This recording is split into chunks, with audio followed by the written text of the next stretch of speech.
Ay salam, sabahlarınız xeyirli olsun, gününüz uğurlu olsun.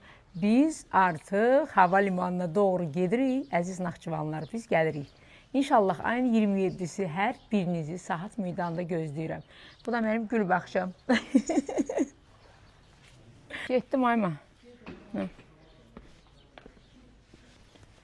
O Naxçıvandır.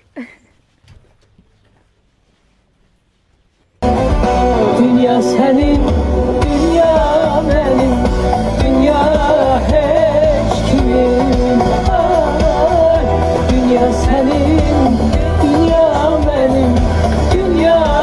Gedək sağ-salamat çıxaq Naxçıvana. Konsertimiz çok güzel olacak. Ben buna inanırım ve sizi gözləyirəm. Gidiyoruz, gidiyoruz, gidiyoruz. Sağ olun. Ay salam melekdir, bilirsiniz. Ey könül mülkünün dar Naxçıvan, ellerin sevimli yar Naxçıvan. Ey könül mülkünün dar Naxçıvan, ellerin sevgili yar Naxçıvan. Hoş geldik Naxçıvan. Geldik Naxçıvan. Naxçıvan da bizi güneşten karşıladı. Günümüz hava var. Bəli, dəyərli tamaşaçılar, biz Naxçıvan Beynəlxalq Hava Limanındayıq. Bura gəlişimizin səbəbi isə tanınmış və sevilən ifaçı rəqsanə İsmailovanı qarşılamağa gəlmişik. Artıq yanımızdadır, xoş gəldiniz. Çok sağ olun. Necəsiniz? Əsas da əhvalınız olsa. Çok güzel, çok teşekkür ederim. Sağ olun. Ben bir daha her birine öz minnettarlığımı bildirirəm ki, Naxçıvan bize kollarını açtı. Çok güzel, muhteşem konsertimiz olacak.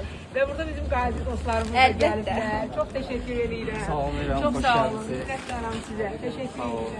Her zaman sizden. Sağ olun. Teşekkür ederim. Çok sağ olun. Var olun. Allah razı olsun. Ne kadar Çok yorgun sağ olun. olsak. Teşekkür ederim ki buraya kadar eziyet çekmişsiniz, gelmişsiniz. Son olaraq öz fikirlərinizi deyəsiniz. İlk olarak düzdür. Biz başka şehirden konserten yol açmak istemiştik ama sonra fikrimizden yayındık.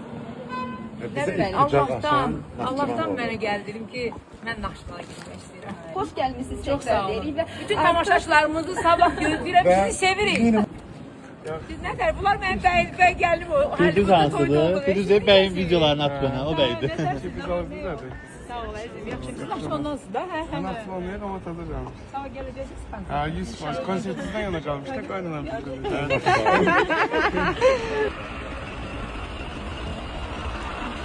Sağ olun. Sağ olun. Çok sağ olun. Teşekkür ederim. Allah şəhidlərimizə rəhmət eləsin. Sağ olun. Qazilərimizə Allah can sağlığı versin. Allah Çok sağ olun səhv ki versin. biz savaşırıq gülüm sənəyə. Evlat, evlat, canı qanı Gülüm gedir. sənəkdən nəyə görədir? Tərəfdən baxıb bizə gülməsin. Ona görə. Dosta bakır, düşman da bakır. Əlbəttə ki, düzdür. siz elə bir Hər İngiltərə zaman. qəhrəmanın oğlusunuz ki, Mən bu qazilərimizlə fəxr Dünyanın